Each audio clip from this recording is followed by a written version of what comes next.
Welcome down to my 9-foot homemade oak bar. Pour yourself a cold one. You are listening to Bucs in the Basement. My name's Chris, and Craig here is the biggest Pirates fan you'll ever meet. Let's talk Pirates baseball now. Welcome to Bucs in the Basement. Now I see the changes in this town. They change, they say one thing, but then the next day it's different. They change, but they don't know what they want.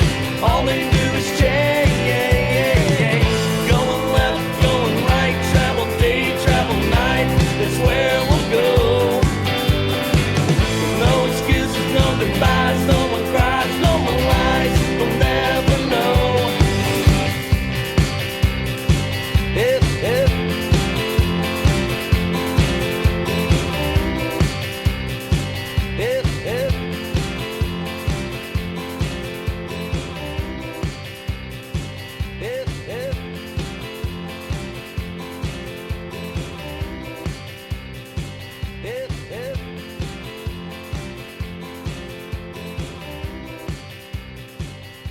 You know, seriously, when are you going to have those guys like play live? Like, you need to have at least one episode where they're actually there and they're playing.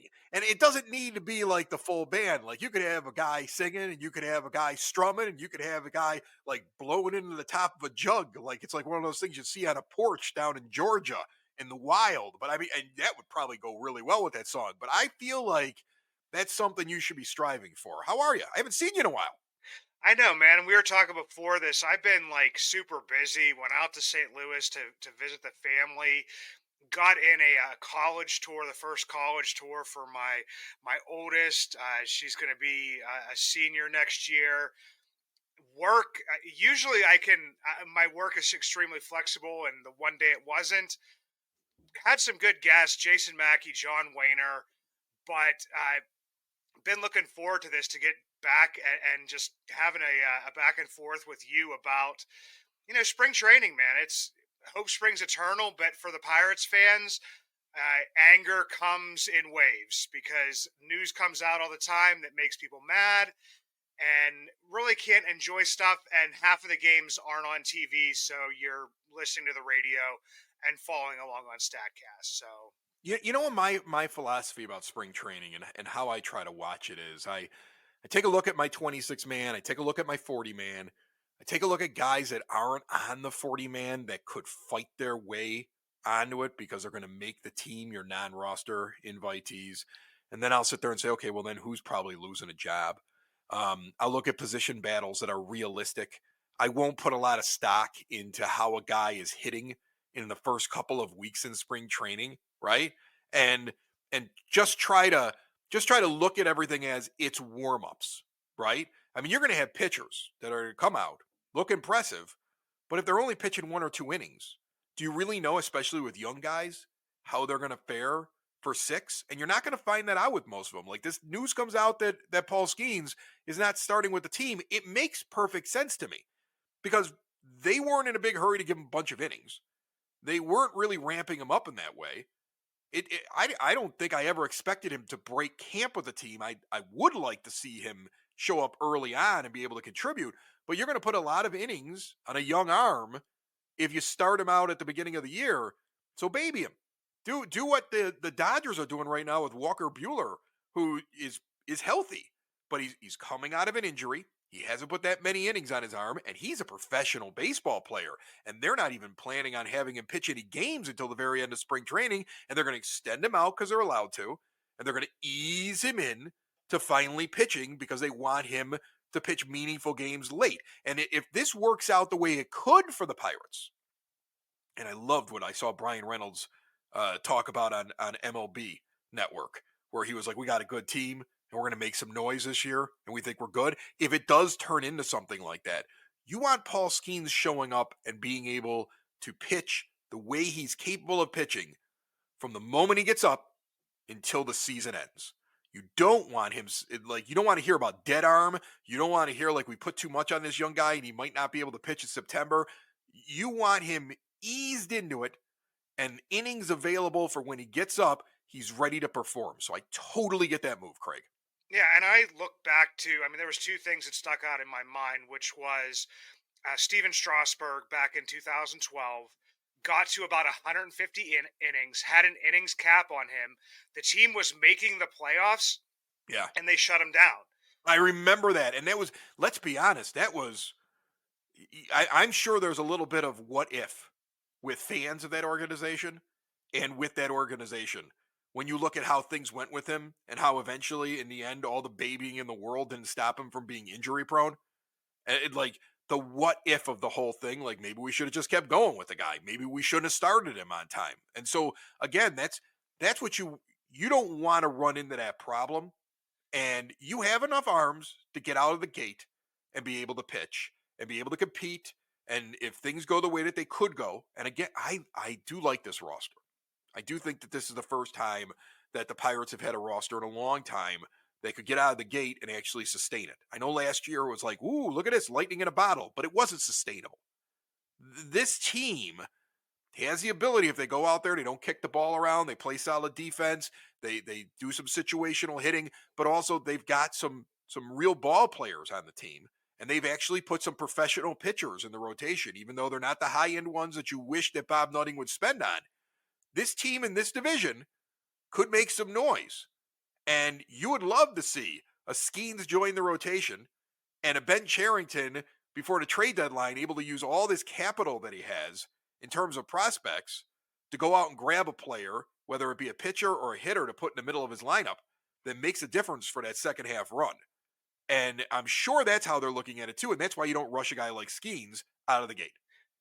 No, and even a couple years ago, they sent Rowanzi Contreras, back down to the minors in 2022 and gave him a couple weeks off and then had him build himself back up to kind of finish the season. Because even with like some pitchers, they've talked about the fact that they like to like finish the season and then start the off season on a normal schedule, and not be, what it would probably be. I'm thinking if he's up there at the beginning of the year, and it could happen even if he starts in the minors, is that you're getting towards like August and something, and they're like, okay, he got to 150 innings, he's done.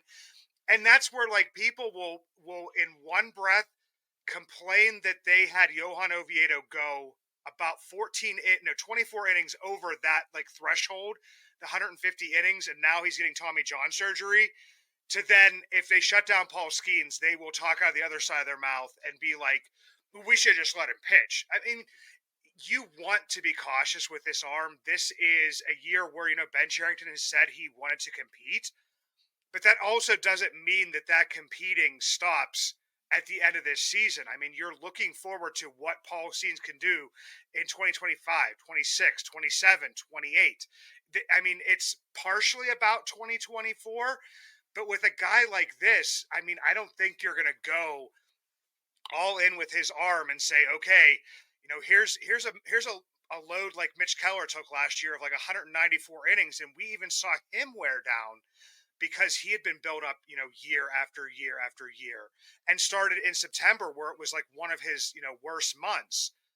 So, I mean, I knew he was going to be down in the minors. Everybody's saying AAA Indianapolis. I'm waiting for the complete blowback when I honestly think that it could even be in AA in Altoona where he finished last season. I mean, people are going to lose their absolute mind. Where does it matter where he pitches? It doesn't. If he's getting his innings and his work in at this point. He doesn't even need to go to AAA. And if he's there, it could be a short stint. I wouldn't get excited about that. I do get why fans are frustrated, because the real frustration may be in the fact that they should have made one more pitching move as a team. They really should have. Okay. I mean, Mitch Keller is a guy that on some teams is not the ace. On some teams, he is the ace because he happens to be the best guy. Martin Perez is not. I mean, he's probably 2 or 3, probably your 2 right now.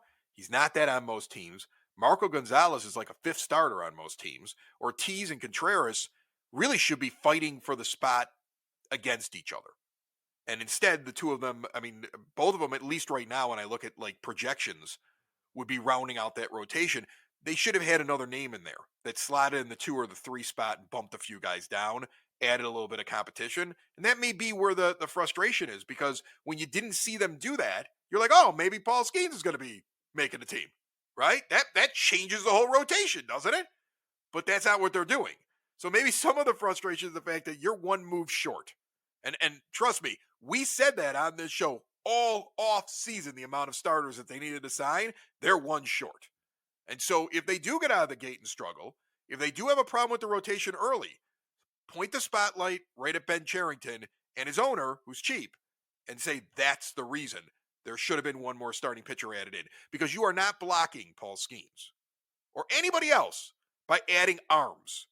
The cream rises to the top, and those other arms eat innings to provide for those guys later on when they do force their way onto the team to be fresh and ready to go.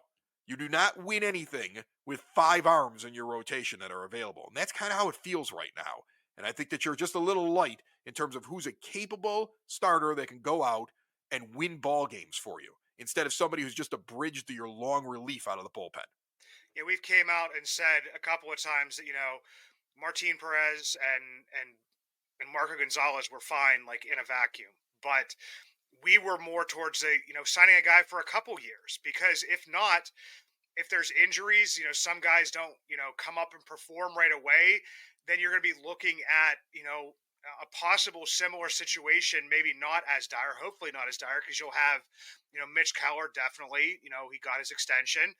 You'll have Paul Skenes. You'll have hopefully JT Brubaker coming back, Mike Burrows coming back, but those aren't even guarantees either. So you'll be like in more of a similar situation. So that's why we tossed out, a Clevenger or a Lorenzen. Yeah, I mean, and that's the thing. Like, why isn't one of those guys? Why didn't you sign one of those guys for multi-years? They're still sitting out there. What are their contract demands really? What is the contract demand for Mike Clevenger, who's getting paid a bunch of money to not play for the White Sox this year because his contract was set up where he I think he got $8 million, and then it was like a $4 million buyout. So he's already got $4 million in his pocket this year. So I think he's getting something like 4. It might be 5 that he's already got in his pocket this year. And you're telling me you couldn't work out a deal to add another arm into your rotation? I'm sure his salary demand is not something you can't handle with your really low payroll, even with the cheapskate owner. So, and Lorenzen would be a great multi-year signing, because here's the thing. What do the Pirates have so special that you can't bring in a guy for a couple of years who's going to block it? Do they really have behind Mitch Keller 4 can't miss pitchers in their system right now that we know they're going to be in there and they're going to perform at a high level, so we can't sign somebody to a 3-year deal? It's a mismanagement of whatever you were given by the owner. I always try to judge my general manager off of the idea that the owner's only giving him so much. But whatever that was given to Ben Cherington, he needed to stretch his dollar to be able to get that one more pitcher into the rotation. If he wanted to compete this year, that would have gone a long way. I'm not saying they can't. Again, there's a lot of positives of this team. I think it's going to be the best summer that you've seen in Pittsburgh in a while, mainly because of how bad the other summers have been. So, I mean, the bar is low. But I mean, like, you would feel more confident if you would have gotten the right amount of arms. And I don't think the right amount of arms were added to the starting rotation. No, and that's where we've kind of been like this entire off season, and you're talking about like adding to a payroll, which right now the estimates with all the ARB numbers in there have seen the top of it being right around like $81 million, which we talked about $100 million. It's pitiful. Yeah. $81 million is pitiful and embarrassing. Boo Bob nutting at every turn. and I definitely agree with that. And they do the right things in certain ways where, they've, like I talked about before, they extended Mitch Keller. They've extended Brian Reynolds. They've extended Brian Hayes. None of them to outrageous deals. A lot of them described, once again, as team-friendly deals. I mean, a lot of people will look at the numbers of Mitch Keller's extension and their eyeballs will pop out of their heads just because, in his final year, in 2028, he will get $20 million. That's not something that Pirates fans are used to seeing. I mean, his number doesn't change this year other than how the signing bonus is structured. His signing bonus is a little over $2.2 million. But you saw pitchers this year, even next year, he's getting $15 million. You saw a lot of pitchers who weren't very high level pitchers and were, risky pitchers, the ones we've talked about in like a Lance Lynn, a Kyle Gibson, a Flaherty. I mean, Sean Manaea, we've thrown out there. Like, they weren't much more than that. So I really, in some ways, it's not super team friendly, but it kind of is, because you don't know, what the market's going to look like, in a couple years when Mitch Keller was set to be a free agent. But I mean, they've done some of the right things. It's just like, could you just do that one more thing to kind of push this, over the top just a little bit?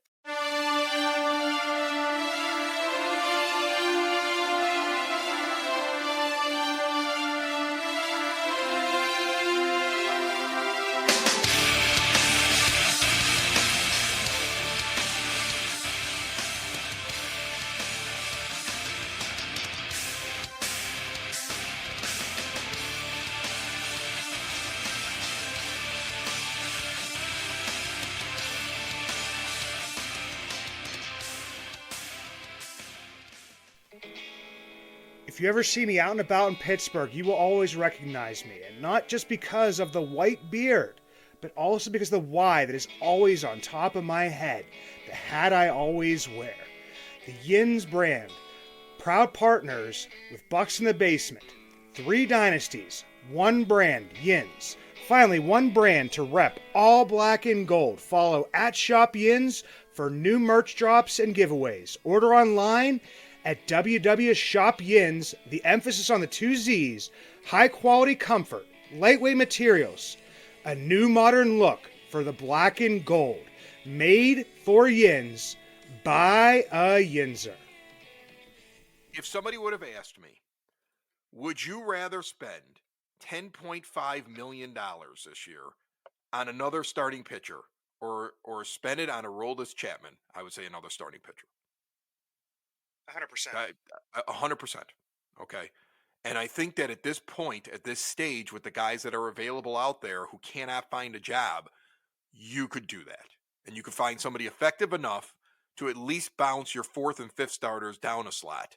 And possibly, looking ahead at what you're going to spend over the next couple of years, a guy like Lorenzen, I think if he walks in, is at least the 3. If you made that move. You could make that argument that he's at least the 3 on this current rotation if he comes in and you move everybody down, you make the whole rotation better. I'd much rather have you spend your money there. And that's the thing. I'm always interested in what a GM is doing because he's got to work within whatever his owner's doing.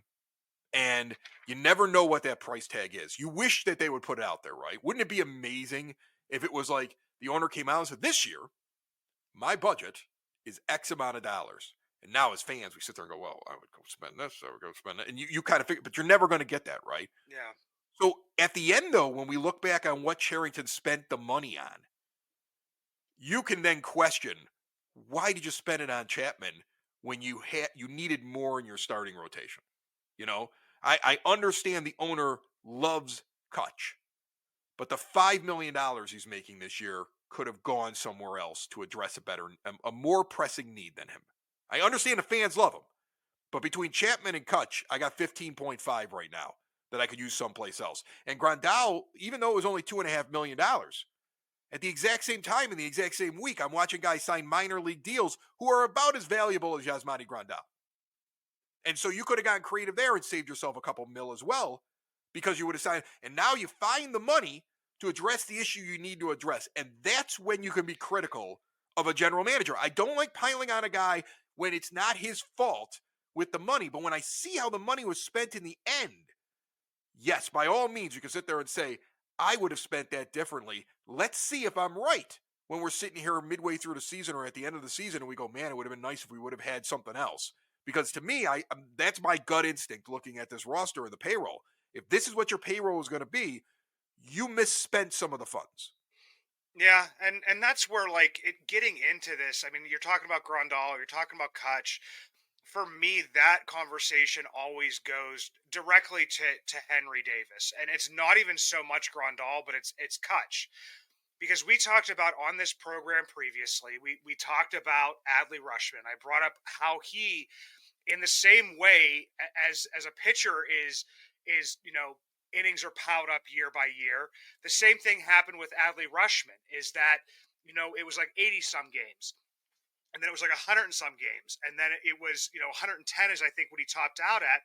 But they still had like those 40 some games at the DH that they, had that stuff going. Well, even this year, with all the conversations going on surrounding whether or not Grandal's the starter, Derek Shelton could never answer that question good enough for everybody, because he either says there's another spot or there's the C2, and now the C2 is now catch. They're saying it's that now it is like, a depth chart. Well, he's still saying catcher too. He's just, we have one catcher, we have a second catcher, and then at the end of that quote, he calls it a tandem, basically because he says that Grandal's not going to catch 100 games.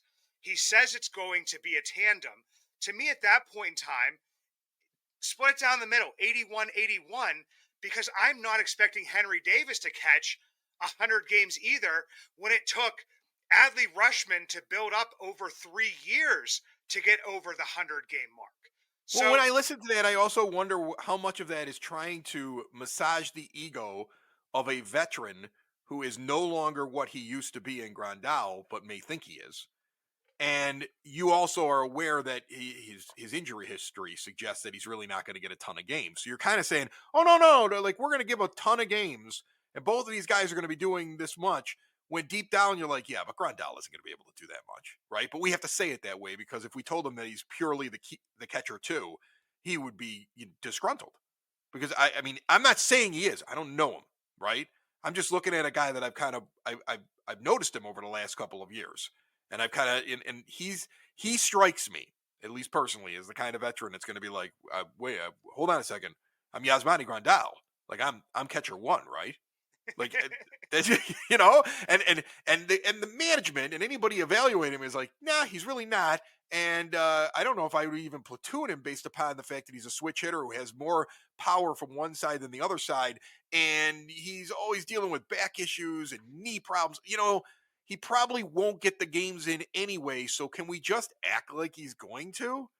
And then that way he's happy, and we all know the reality is that he's not actually going to get that many games. I don't know if that's true, but I mean, I do think of that when I listen to how they're presenting it. Like, wow, everybody here is going to play all kinds of games. But deep down, they know that guy isn't going to be able to go for that many games, because he hasn't been able to for several years now. And I still don't rule out the possibility of Jason DeLay sticking on the team as the third catcher, and it gets broken down the way I think we talked about it. I don't know how long ago it was at this point now, because we haven't recorded in a few weeks together. But it was like a 40-40-20 split where Jason DeLay gets some of those games, because you also want to, like I said, ease Henry Davis. And it's not even about his catching ability. It's about the wear and tear that the catching is on young players.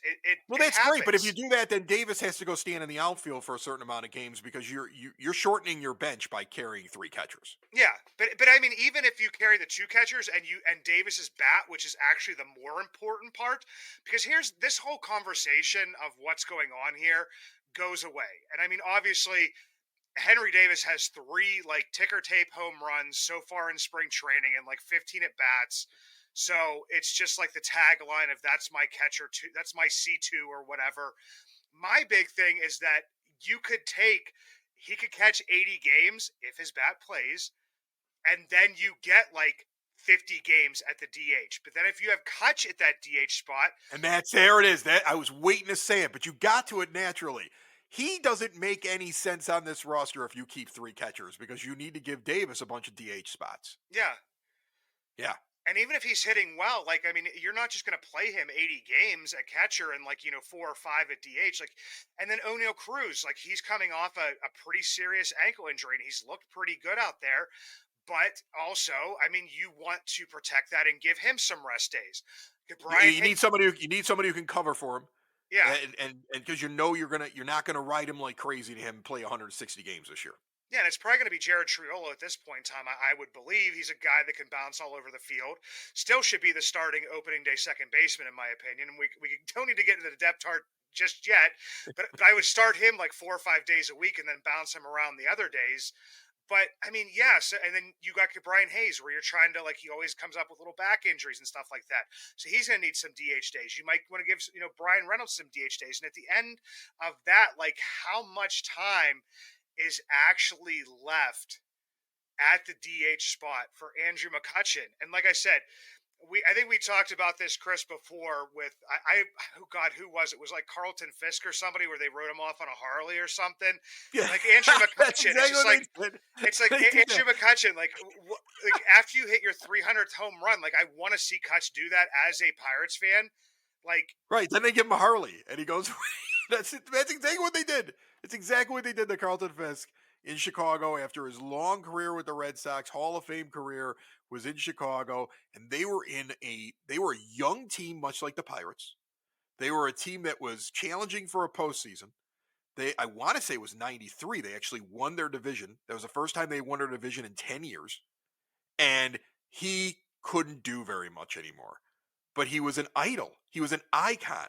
He was somebody the fan base would be upset with. So they just, in the middle of the summer, had a ceremony for him, called him the greatest catcher ever, gave him a Harley and like a Letterman jacket like you would get in high school, right? With like the leather sleeves with this White Sox, and they just told him now right off in the sunset, Carlton, and he rode off, and I think they locked the door behind him as soon as he pulled out into the street. Like that's how his career ended, right there on that day.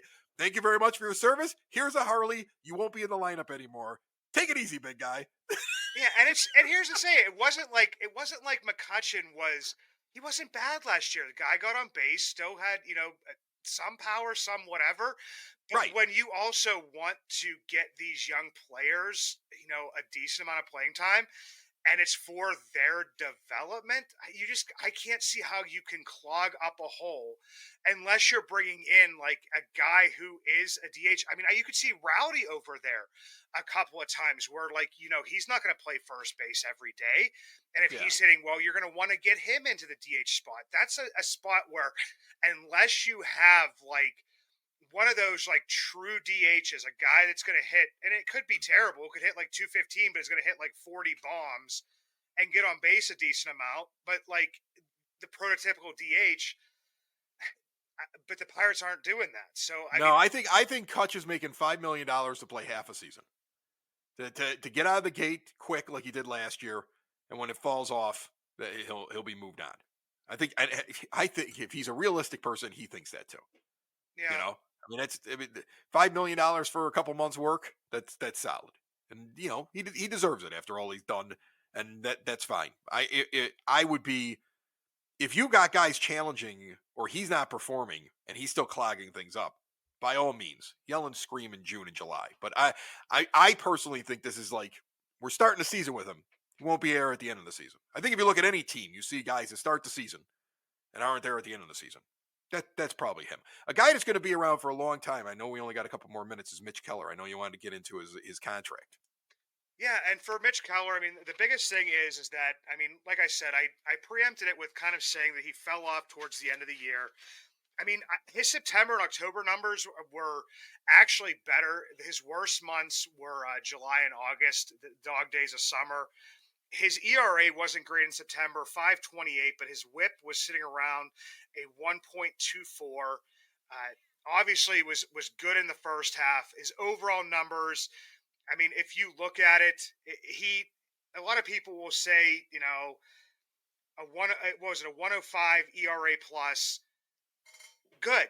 I mean, he's a good starting pitcher, and you could not. This is where, like, he had a good, what would be a full season of baseball from May 31st, 2022 through July 1st, 2023. I just want to throw out some numbers here. A 3.28 ERA, a 3.47 FIP, 225.1 innings, a 1.23 WHIP, 224 Ks, and then kind of wore out in the middle of the season, kicked it back into gear towards the end. You had to do this, and I liked that the Pirates did Listen, it's a great deal. I don't know if I'd be so ecstatic about it if it weren't for the way that free agency went, but with a bad free agent class, look at the money that some guys are getting. Look at some of the guys who are just like subpar pitchers who are getting $10, $15 million a year. You got a guy who gave you nearly just under 200 innings with a whip under 1.30 at 1.245, I think, for the season, where he's keeping guys off base, and he was worth about 3 wins above replacement, according to Fangraphs, as a starting pitcher. And you've got a guy who's young enough that if he were able to get into the open market, is going to command, I think, more money by the time he gets in the open market than what he signed for. To me, that I signed that deal with Mitch Keller anytime, because at some point you got to spend money, and if you want to be a big boy team, you got to get that guy locked in. I was glad they did it. Yeah, and I think that for the most part, when Bob Nutting will open up, the purse strings, even if it's just a little bit, it's for guys that were, for the most part developed here. I mean, I know Brian Reynolds came over from San Francisco, but was, a hometown guy because he, they wanted to keep him here for the rest of his career, played his whole major league career here, and they're more likely to do it that way. I mean, the same thing, Brian Hayes, completely homegrown, Mitch Keller, completely homegrown, and they will do that for that. Like I said, I just wish they would do it just one time for a starting pitcher. I mean, there's guys that are still out there. This is kind of crazy that we're this far into spring training, and I mean, there's a decent amount of pitchers out there. We're obviously not going for the Montgomerys or the Snells, but there's definitely guys out there, and I would feel just so much better about this team if you had that, because I mean, injuries are going to come up. I mean, you already have, injuries across the league. You see a Lucas Giolito. Sonny Gray right now, it looks like it's going to start the year on the IL. So, like, things that we're seeing as, like, really good signings, like, even sometimes those don't work out. I got David Bednar already dealing with a lat injury that they don't want to call a back injury, because then it'll just be like, well, he's got back injuries again. Well, he does have back problems. People that have back problems have chronic back problems. Somebody doesn't have back problems, and then they go away, and they never crop up again for the rest of their lives. So it's just frustrating. That's the only thing that's frustrating. I'm kind of like excited about the way things have been going, Chris. But it's just like when these little things creep in, when people are like, why did Mitch Keller get paid? Or, oh, Paul Skenes is down in the minors, so it's all about this manipulation stuff. No, sometimes it's just about baseball. No, it's about baseball. You got to make sure Skenes is pitching meaningful innings and doesn't tire out. And guess what? Bobby Witt Jr. in 2028 is making $30 million that year, with several more years after that where he's making $30 million. That $20 million, when you get the 28, is going to be a bargain. Trust me.